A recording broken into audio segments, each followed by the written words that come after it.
They say that if you build a better mousetrap, the world will beat a path to your door. If Andre Citroen were alive today, he'd probably say, "Don't make me laugh." Citroen has a long history of producing cars that were decades ahead of their time, and it's the only manufacturer to have 3 models in the final countdown for the car of the century.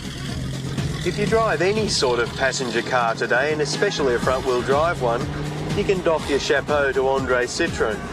In 1934, his Traction Avant pioneered not just front-wheel drive in mass-produced sedans, but also the unitary or monocoque body style. Today, that's the way virtually every car is built. It was really built for comfort, not for speed, but the fact is, the Traction Avant introduced probably more innovations in one package than any other vehicle since the 1886 Benz Velo. But that was the car of the previous century. Citroen wasn't happy with nearly revolutionising the family sedan. Not long before he died in 1935, Andre Citroen commissioned a car that 4 French farmers could drive across a ploughed field carrying a basket of eggs without breaking any of them. The brief was simple but not easy. But then so was the car they came up with.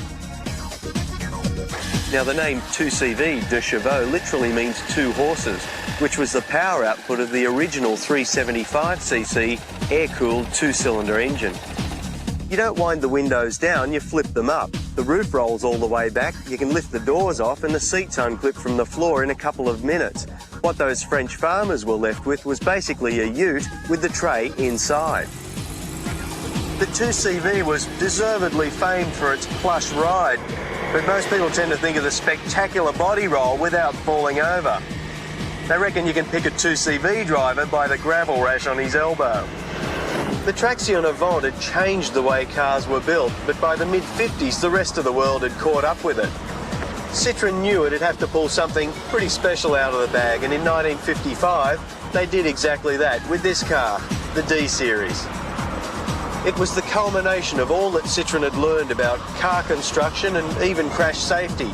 But more significantly, it marked a revolution in aerodynamics, braking and suspension.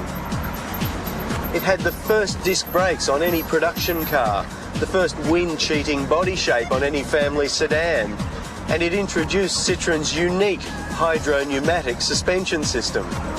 Everything Citroen invented worked, but sadly in the motor industry, innovation often takes a back seat to corporate clout. Perhaps now, in the countdown to the car of the century, good old Andre Citroen is having the last laugh.